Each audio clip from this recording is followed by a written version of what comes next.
Ndikulandileni abale okondedwa kulingaliro la usiku wa lero, usiku wa pa 1 May 2024. Okondedwa mu usiku wa lero tipitirizabe kuphunzira mawu a Mulungu pamutu omwe uja onena kuti zilipo zina m'moyo zooneka zabwino koma ndi zopweteketsa, samalani.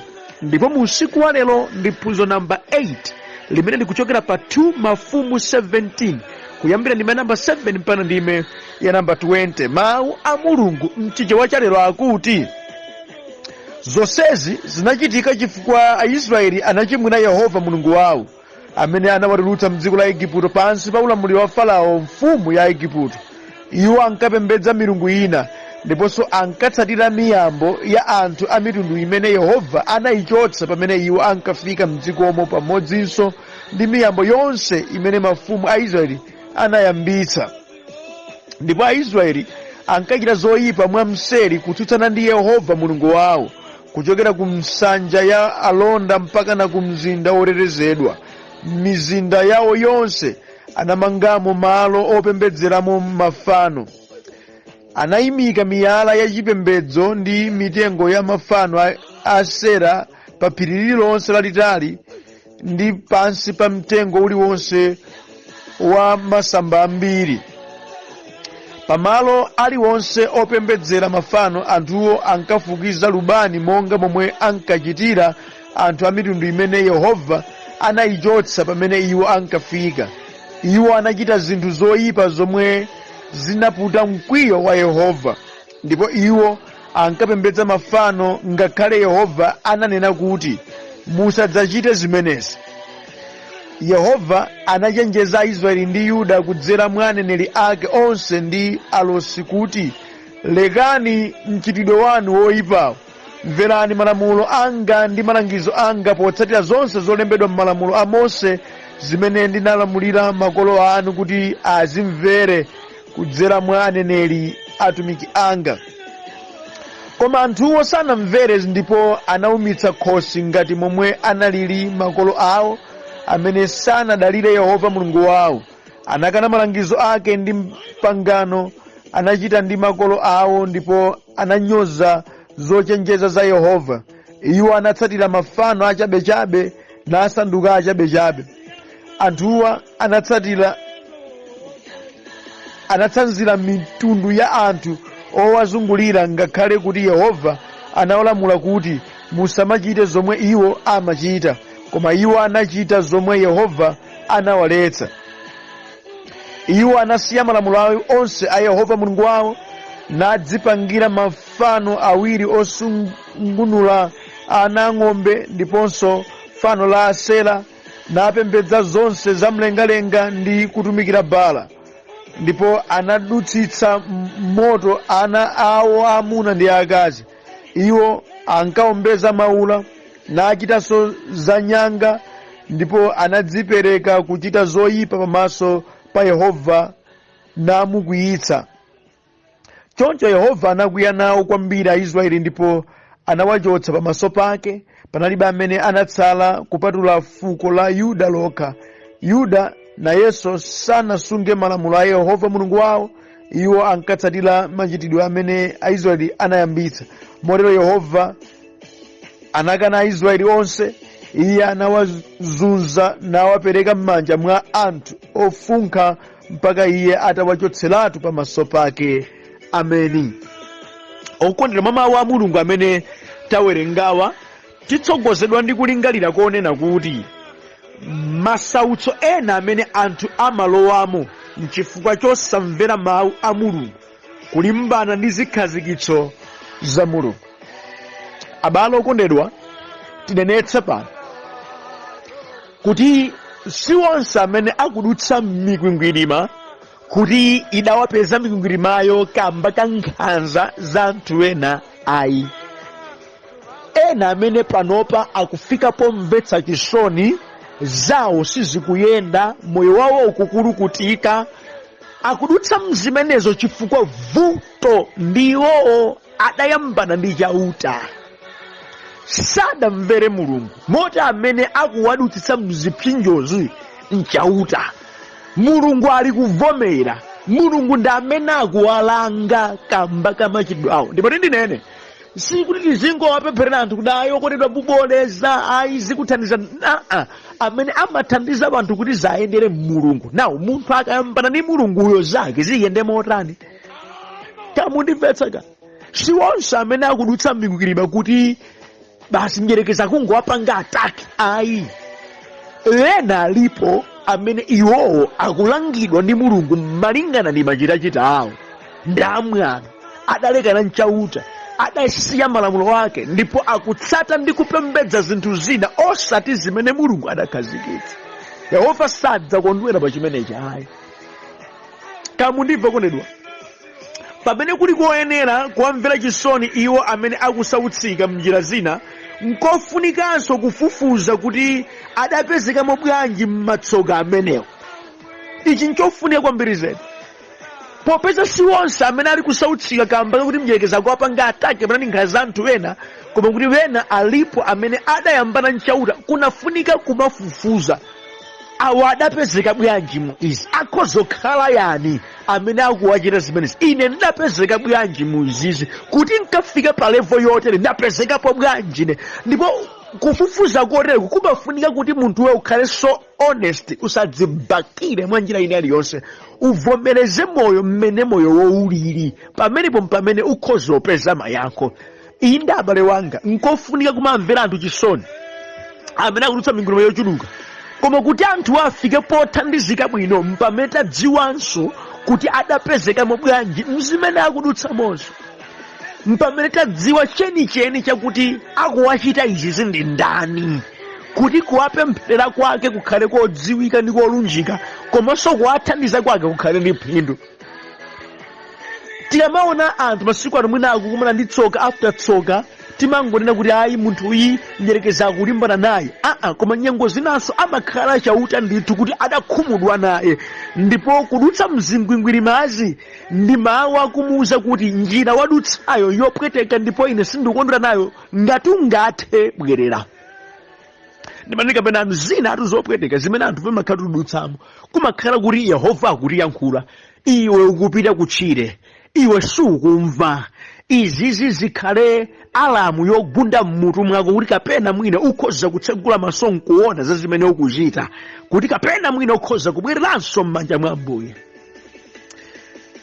Ngakhale amakhala ochepa amene amavomereza nabweranso pamaso pa Yehova kuti athandizike, ambiri amadzitenga okha auzimu, amadzitenga okha ochita bwino ndi anzeru, mwechi m'malo molapa amatangwanika nadzika beba mulingo ngati zawo ndi Mulungu zili bwino. Otelewa mulali maonetsetse sathandizika, ndipo amankirabe ali kukulukutika, zawo sizimayenda, moyo wawo umakhalabe wa ZDP, zabwino palibe. Kamundimvetsa kapano kutidwa, alipo anthu ena amene sadenera kupezeka mzosautsazo, koma zisankho zawo, uchimo, makani pa za Mulungu, zimenezi zidawakokera matemberero, zidawakoloweka matemberero, zidawapaka tsoka, zidabweretsera mavuto. Sadayenera kukumana ndi masautso ayi, koma chidabweretsa masautso moyo wawo nkuti iwowo adasankha mwa iwo okha kumachita za uchimo, adasankha mwa iwo okha kumakangana nza chauta, adasankha mwa iwo okha kuchita motsutsana ndi zikhazikitso za Mulungu. Zimenezi ndi zimene zidakoloweka nduwira ya matemberero ndi matsoka. Pang'ono ndi pang'ono ali kudyeka, pang'ono ndi pang'ono ali kusosoka, pang'ono ndi pang'ono akuyiwalika, pang'ono ndi pang'ono akukwiririka. Yehova adawafulatira ndipo sali kukondwa nawo.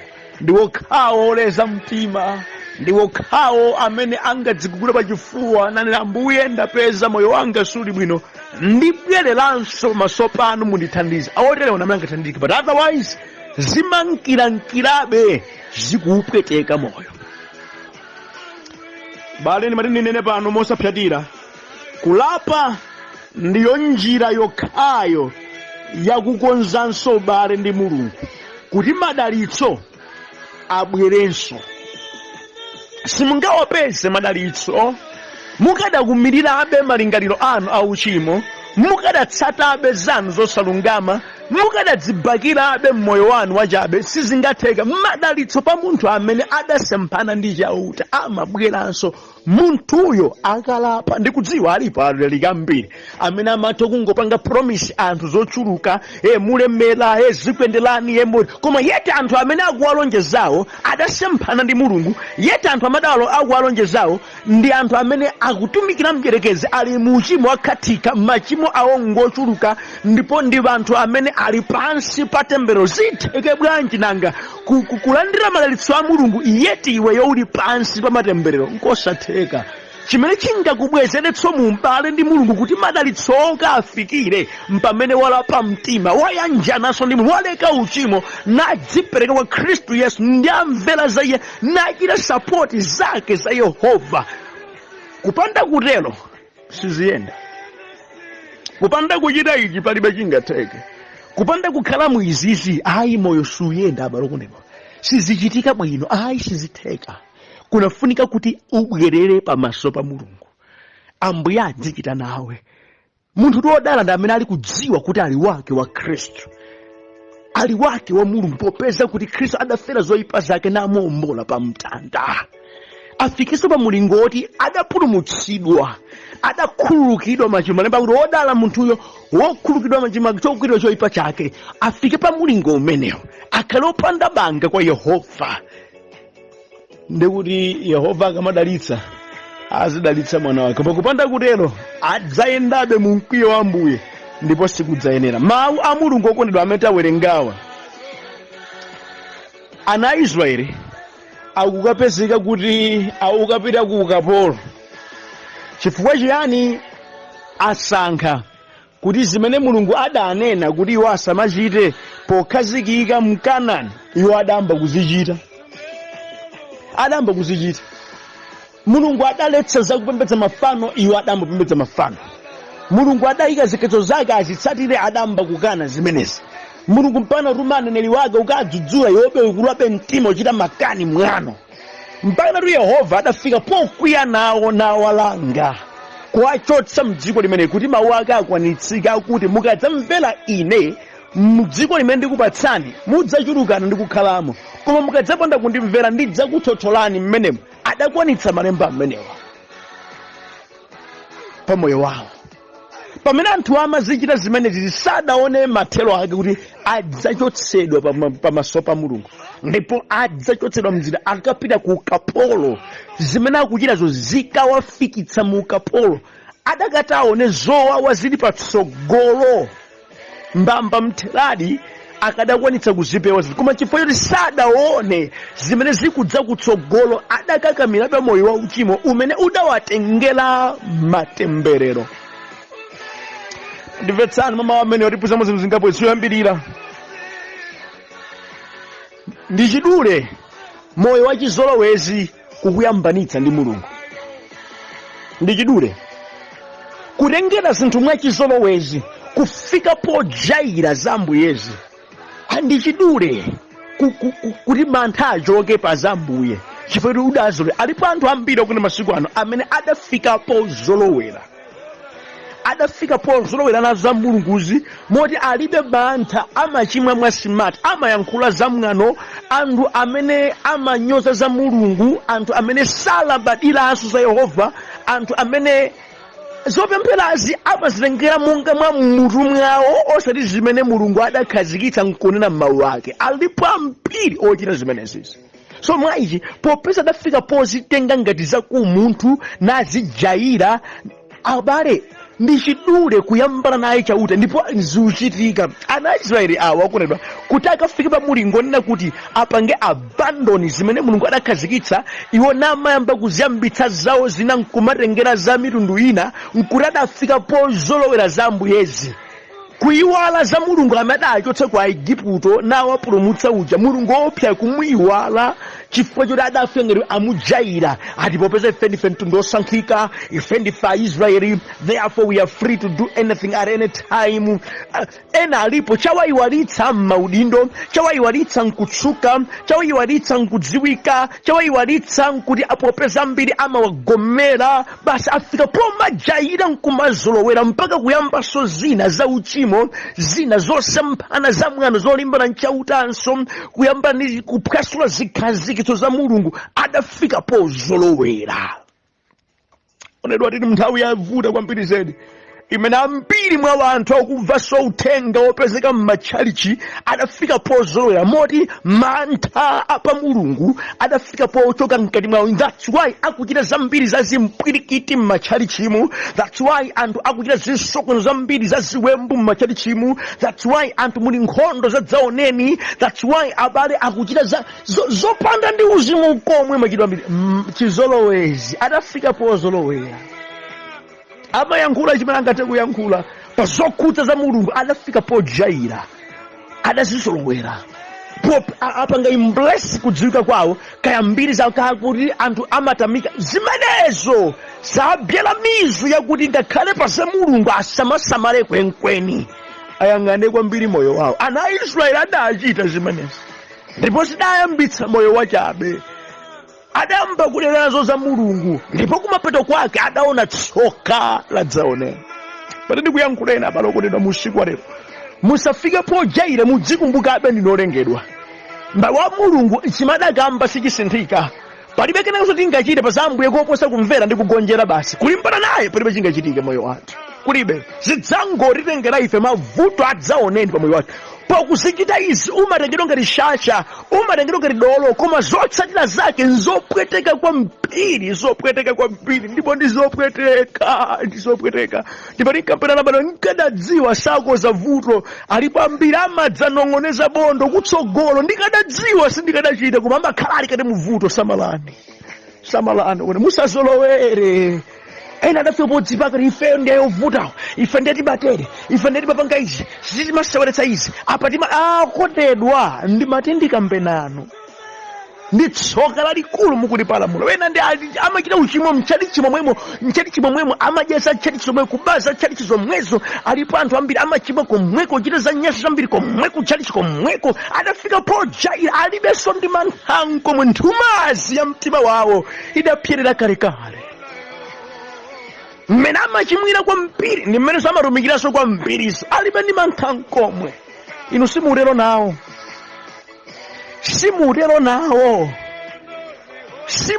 nawo inuyo mukumvanu, simutero nawo pa zimene. Ana a Israeli adafika pojaira. Chipati kuti mazifunsa kuti adafika bwanji pa mulingo umenewo, kuti mpaka na Mulungu atawauza kale musachite izi. Iwo nkumati ife tichita, ife tipanga, ife sitiopa munthu ayadakamba zake zimenezo, koma ife tipanga izi, ife timatere, mwatipeza kuno timapanga izi, ife tidzichita zotere.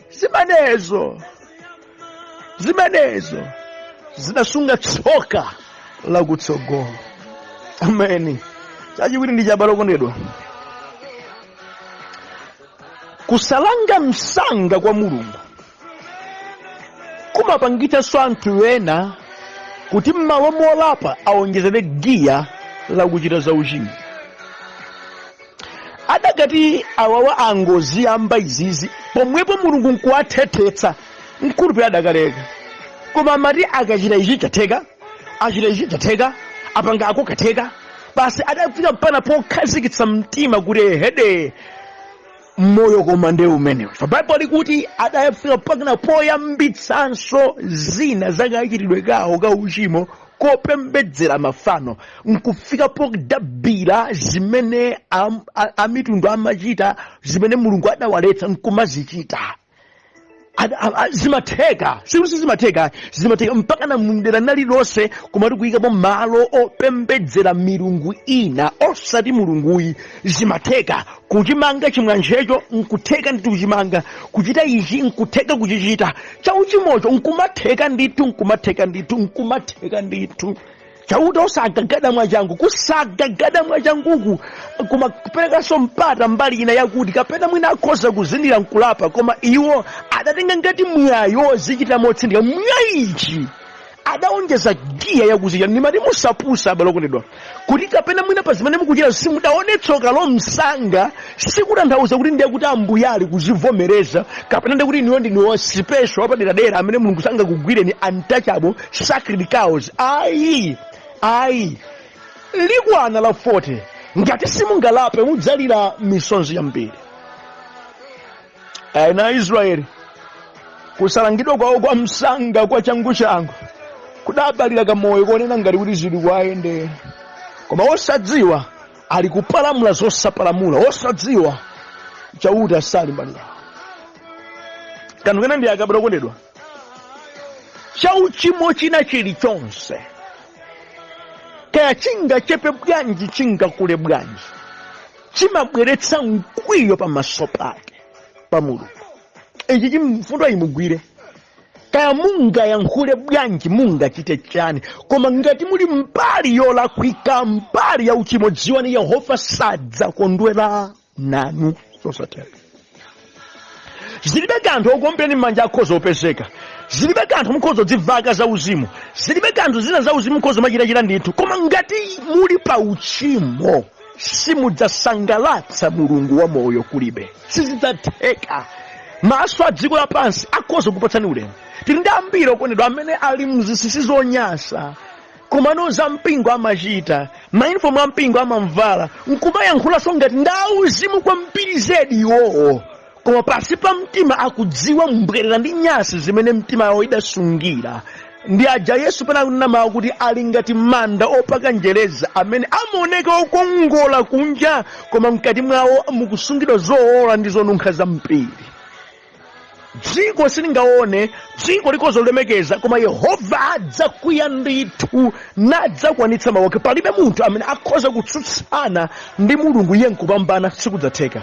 Palibe munthu okondedwa amene akhoza kusindiza ambuye Yehova namombera m'manja sikudzatheka. Kalikonse kamene ndi tchimo kamanyasa Yehova. Now tandipetsani ikukuti Yehova ngwa chikondi koma sikuti popete Yehova ngwa chikondi ndiye kuti basi amalekerera kuti anthu azikira za nyasi zawo basi Mulungu poti ayi poti ndimakukondani basi adakarizima lero sibwezi patangugwetsa njerekezi, adakarizima lero sibwezi pati kulapa, adakarizima lero sibwezi kuli chilango utsogolo. Inde ndi Mulungu amene amatha kukhululuka munthu ukachimwa koma sapereka license yakuti anthu azichimwira chimwirabe atipopeza aliona na Mulungu kulibe sikudzatheka sidzatheka. Mboto yake ya uchimo ndi imfa. Malemba akutero ndikudziwa ndikuyankhula ndi anthu ambiri amene amazinimbitsa mtima aya Mulungu sakalanga kulibe akote mudzinamiza simuwerengerere kuti Baibulo anu uwerenga ndi malemba nanga ndipo. That's why malemba amene ndawerenga apa pawa akuonetsa zimene awatu nali ana Israeli amene adapulumutsidwa koma chifukwa chakuti adafika pa mlingo umene awonso adali ana Mulungu awawa koma Mulungu adakwiya nawo. Nawo tandimvani step yoyamba yaonetsa kuti Mulungu akwiya nawo adatuma aneneri ake akakumbutse za mawu amene Mulungu adayankhula nawo. Akula kuti amvani mukuchitazi mukusemphana ndi mawu a Mulungu sadamvere adaumitsa khosi. Malemba akutero mpaka na Mulungu nkumayankhulanso mawu ake direct kawauze ndagagada akuchita zibwana amenewa anthu sadamvere adakula mtima kwambiri. Okondedwa tchimo likakumata m'maso umakhala munthu wa makani ndi odzilenga wekha wanzeru zakuti kupita kuphompho sumadziwa koma umakhala ngati ndiye wodziwa zedi iweyo. Amakhala mjerekezi akukukokera koruka odongeke pacha kwa yetu ndikuba kupha ndi kuononga. Ana Israeli amati iwo afikapo adayambananso ndi amene amawauza owadzudzula amatengerwa ngati adani. Aneneri ambiri adachitidwa zipongwe mnyengo yawo imene idapereka mawu kwa iwo sadalandire kena kalikonse kamene kadakambidwa ndi mawu a Mulungu. Amati simene iwo akuchitazo ndiye zenizeni ndiye uzimu ndiye zanzeru ndiye zokalowetsa anthu kumwamba yeti iwo ndi amene ali ku uchimo wa dzauleni. Zimatha kutheka nyengo zina kumadzilenga wekha ngati uli pa right channel koma yeti olakwa ndi ochita za uchimo ndi iwe. Mawu agwirani. Mulungu adakwiya nawo ndipo adayamba kuwasakadza. Adawayenjeza iwo samva, adakamba nawo iwo samva. Idafikapo nthawi kumapeto kwa mawu amene tawerengawo imene Mulungu adawalanga, adawachotsa pamaso pake, nawazunza kwambiri chifukwa cha makani awo. Pamene amazichita zopanduka, samadziwa za lizunzo limene lili kutsogolo, samadziwa za matsoka amene ali kutsogolo, samadziwa za chikwapulo chimene chili m'dzanja la Yehova. Ndimati ndikambanano munthawi zina mukamachita zinthu simadza kuti mukudzikalasiyana okha makala a moto amene adzakuotchani kwambiri ndipo ululu udzapeza inuyo mudzalikira kwambiri. Mulungu samayendera malingaliro anu mmati nkukambireni lero, ayi amayendera malingaliro, ndipo mawu ake sadzasinthika ati popeza niyo mwasankha kusawamvera kulibe. Chimene adachikhazikitsa ndi kuchinena, chimene chili chifuniro chake cha Mulungu chidzachitika ndithu.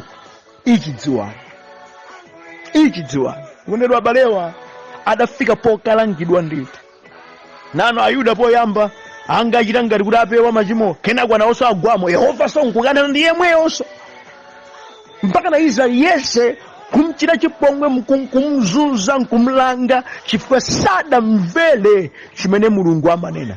Adasankha kuchita zopanduka osatsata chimene chili chifuniro cha Mulungu. Inuyo mukhala bwa tsono muri inuyo mumulimbira mtima pati kuti mukhoza kukhala mu uchimo namayendera madalitso a Mulungu. Yehova nkusakulangani, mulimbira mtima pati chifukwa kukhala kwake kwa Ambuye samagwirizana ndi tchimo mwanjira iliyonse. Nayi ngati mukukhalabe mmoyo wa uchimo, mumayembekeza zabwino kutsogolo, mukudzinamiza, kalikonse kamene mukukhazikitsa apa kadzakutengerani mavuto ambiri ndi matembero ochuluka kutsogolo, mpaka namwene nthawi inaso mudzakumbukira maundu mbona kuti koma adawondilangiza adalipo mkhutu mwanga ndiye kusamva. Ndimalize moti abale okondedwa, izizi ndi zopeweka. Abusa likozopewa bwanji mukazindikira uthenga ndakupatsaniwo. Tchimo litengera ife tsoka ndi imfa, litayeni. Simuondanso mukagonja, simuondanso mukalapa, simuondanso mukakhala kuti inuyo muyamba kumvera chimene ndi mawu a Mulungu. Simungakhale Mulungu panokha, zosatheka. Mulungu ndi Mulungu basi. Tonsefe tiyenera timpembedze, timvere, tikhale pa zikhazikitso ndi zofuna zake. Ngakhale muna zina zingakhale zotiyipira kapena zosazifuna, ayi uzimu ndiye kugonjera pa chifuniro cha Ambuyeko, ndiye uzimu umenewo. Kuchita zimene Mulungu ali kufuna, kukhala mzimene Mulungu akufuna, kumpembedza iye mu mzimu ndi mchoonadi, ndiye chifuniro cha Ambuye chimenechi. Khala moyo olapa, ubale ndi Mulungu machuluka, pamene tsono madalitso ake sakata pa moyo wanu. Bwanji okondedwa musachite zonga zimene ana Israeli awawa adachita, zimene zidakawatengera matsoka ndi kuwachotsa pamaso pake. Ngati mungabwereze kuchita zomwezi, nanunso zimene zidachikira awa zidzakuchitikirani. Ngati mulikale mzimenezo, bwererani msanga ndi kulapa ndi kuyambanso moyo watsopano mwa Ambuye. Ndiye chofunika. Zinthu zinapozichita zimaoneka ngati zabwino, kumafukiza lubani kukudziwa za mwantche, iwo mwana kuti ayi ndiye chiyembedzo chuyenda, yeti kumwamba kukuyanawo kwa mpiri zedi. Inunso nkuteka mukhoza machita zina ngati zabwino kwa mpiri, koma ndi zimene Mulungu akunyasidwa nazo. Musadzibakire, tadziyelekeza m'maso a Mulungu, muone zimene kuti moyo wanu uli bwanji. Odala iye amene angalape mtima nabweranso maso pake ndi amene angapewa tsoka lakutsogolo. Mukhale ine opewa zimenezi. Amen.